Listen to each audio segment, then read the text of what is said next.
Hi, welcome back to Lessons by Deepti Singh. In today's lesson, we are going to focus on vocabulary building. Have you ever wondered what's the difference between cracked, chipped, and broken?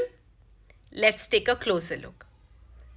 A crack is a line that appears on the surface of an object. For example, a cracked screen on your phone.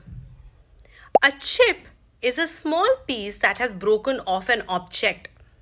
For example, oops, I chipped my favorite mug. Finally, broken. It means an object has been separated into two or many pieces.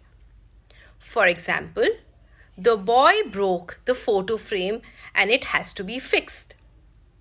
So remember, a crack is a line, a chip is a small piece missing, and broken means separated into two or more pieces. Hope this video was helpful. Like, comment and share, and do let us know which are the more words you would like us to do videos on. Thank you so much.